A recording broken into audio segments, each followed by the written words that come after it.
প্রতিটি মানুষকে 4 ধরনের কমিউনিকেটরে ভাগ করা হয়: রেড, গ্রিন, ব্লু, ইয়েলো। আজকের ভিডিওতে আপনি 3টে জিনিস শিখবেন। ফার্স্ট, আপনি কোন রঙের মানুষ। সেকেন্ড, প্রতিটি রঙের মানুষের সবচেয়ে বড় সমস্যা কি। অ্যান্ড থার্ডলি, কিভাবে প্রতিটি রঙের মানুষের সঙ্গে ইফেক্টিভলি কমিউনিকেট করতে হবে। যদি আপনি এটি না শিখেন, আপনি সবসময় চিন্তা করতে থাকবেন কেন কিছু মানুষের সঙ্গে কথা বলা এত সহজ আর অন্যদের সঙ্গে কথা বলা অসম্ভব মনে হয়। আমি শিখেছি কিভাবে মানুষকে বুঝতে হয় থমাস এরিকসনের কালার সিস্টেম ব্যবহার করে, যিনি লিখেছেন সারাউন্ডেড বাই ইডিয়টস। এটি সত্যি অসাধারণ একটি বই, সময় থাকলে অবশ্যই পড়বেন, খুব কাজে আসবে। বইটি আমাদেরকে শিখিয়েছে কিভাবে 4টি রঙের মধ্যে প্রত্যেকটা মানুষের ভিতরে একটা ডিফল্ট কালার থাকে। অবশ্যই আমরা সব রঙের মিশ্রণ, কিন্তু প্রত্যেকের মধ্যে একটা ডিফল্ট কালার থাকবে। আজ আমি আপনাদের সেই 4টি রঙের সঙ্গে পরিচয় করিয়ে দিব। এই 4টি রং মনে রাখার জন্য আগে আপনাকে নিজের রঙকে চিনতে হবে এবং অন্যের রঙকেও চিনতে হবে। এতে করে ইফেক্টিভলি কমিউনিকেট করা আপনার জন্য ইজিলি হয়ে যাবে এবং যে কোনো ধরনের মানুষের সঙ্গে কথা বলতে আপনার সুবিধা হবে।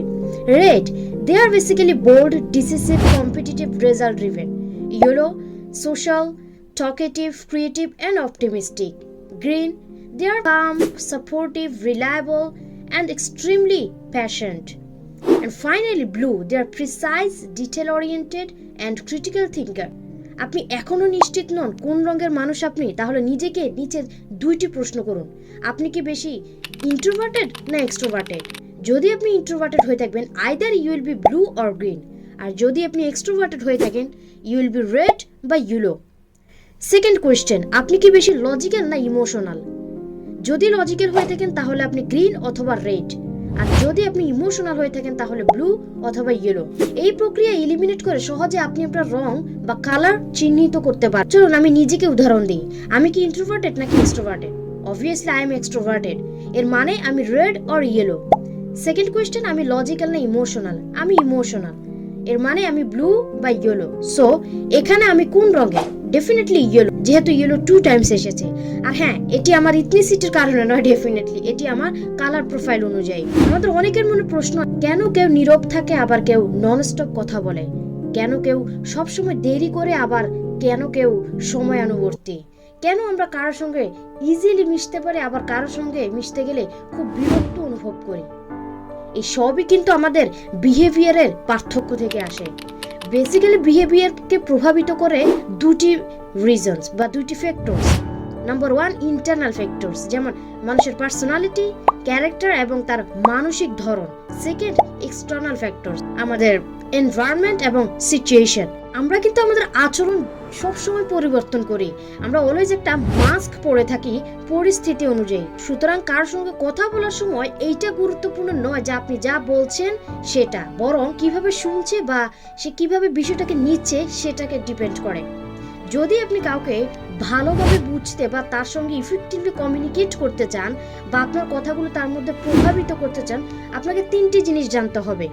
Simple, your own tendencies, and second, others' need or preferences, and thirdly, how others may perceive your actions, so you can tailor your approach accordingly. এই 3টে জিনিস বুঝতে পারলে আপনি আপনার অ্যাপ্রোচ কাস্টমাইজ করে আরো ইফেক্টিভলি যে কোনো রকমের রিলেশনশিপ তৈরি করতে পারবেন। থমাস এরিকসন 4টি রং ব্যবহার করেছে যাতে করে আমরা বুঝতে পারি আসলে মানুষ কেন এমন আচরণ করে। একটা কথা এখানে মনে রাখতে হবে, সব মানুষের পার্থক্য একেবারে ধরার চেষ্টা করা কখনোই সম্ভব নয় এবং সবসময় প্রত্যেকটা মানুষের মধ্যে কিছু এক্সেপশনস থাকবে। এছাড়া আমরা চাইলেও কিন্তু আমাদের আচরণ একটা রিজিড প্যাটার্নের মধ্যে আটকে না রেখে আমরা পরিবর্তন করে থাকি।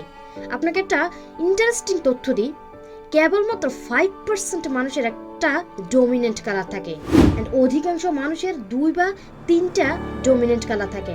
প্রায় 80% মানুষের 2টা ডমিনেন্ট কালার এবং lastly but not the least actually 15% মানুষের 3টা ডমিনেন্ট কালার। কেউই সব 4টি রঙের ডমিনেন্ট ট্রেটস একসাথে পায় না। এখান থেকে বোঝাই যায় মানুষ জটিল এবং আমাদের আচরণ বহুরূপী। তাই এক রং ধারণা নিয়ে কাউকেই বিচার করা ঠিক নয়। Let's come red. এই ধরনের মানুষগুলো বেসিক্যালি হাই এনার্জেটিক হয়ে থাকে এবং তারা অত্যন্ত কম্পিটিটিভ, কঠোর পরিশ্রমী এবং নিজের ক্ষমতাকে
এবং বেটার একটা আউটপুট তাদের কাছ থেকে বের করে নিয়ে আসতে পারবেন এবং বেটার একটা রিলেশনশিপ তার সাথে আপনার গড়ে উঠবে। ব্লু এই ধরনের মানুষরা অ্যাকচুয়ালি একটু অবজারভেশনাল বা অ্যানালিটিক্যাল হয়ে থাকে, তবে আননেসেসারি বা অপ্রয়োজনীয় কথা তারা একটু কমই বলে।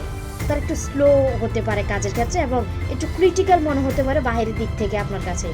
যে কোনো কাজ পারফেক্টভাবে শেষ করার জন্য তারা একটু সময় নেয়, বাট তাদের আউটপুটটা অসাধারণ আসে। সো নীল মানুষদের সঙ্গে কাজ করার সময় সিম্পল তাদের লজিক, ডেটা এবং প্ল্যানিং এর প্রতি সম্মান দেখালে এবং তাদের এই লজিক, ডেটা, প্ল্যানিং এর প্রতি কনসার্ন থাকলে আপনি তাদের সঙ্গে ইজিলি একটা কমিউনিকেট করতে পারবেন। So as you can see, there is no perfect behaviour type. মনে রাখবেন প্রতিটি রঙের মানুষের স্ট্রেংথ এবং উইকনেসেস থাকে। সো কোনো ফিচার যদি ভুল পরিস্থিতিতে বা অতিরিক্তভাবে ব্যবহার করে তাহলে তা ডেফিনেটলি নেগেটিভ ইমফেক্ট ফেলতে পারে। সো মানুষকে রিজিডভাবে শুধু একটি রঙে ধরার চেষ্টা করবেন না, বরং তাদের কনটেক্সট এবং সিচুয়েশন অনুযায়ী তাদের বিহেভিয়ার বোঝার চেষ্টা করুন। এটি আমাদের রিলেশনশিপ, কমিউনিকেশন এবং ওয়ার্ক এনভায়রনমেন্টকে আরও স্মুথ এবং প্রোডাক্টিভ করে তুলবে। এখন যেহেতু আপনি 4টি রঙের মানুষের সম্পর্কে জেনে গিয়েছেন, আশা করি এখন থেকে আপনার কমিউনিকেশনের ক্ষেত্রে কোনো সমস্যা হবে না এবং যে কোনো ধরনের মানুষের সঙ্গে কমিউনিকেট করার ক্ষেত্রে এই 4টি রং যখন আপনি মাথায় রাখবেন, ইজিলি তার সঙ্গে কমিউনিকেট করতে পারবেন। So finally, which color are you? Let me know in the comments. Remember, communication is a tide that lifts all boats, and when you master this skill, your entire life rises with it. So let's keep learning together. Allah Hafiz.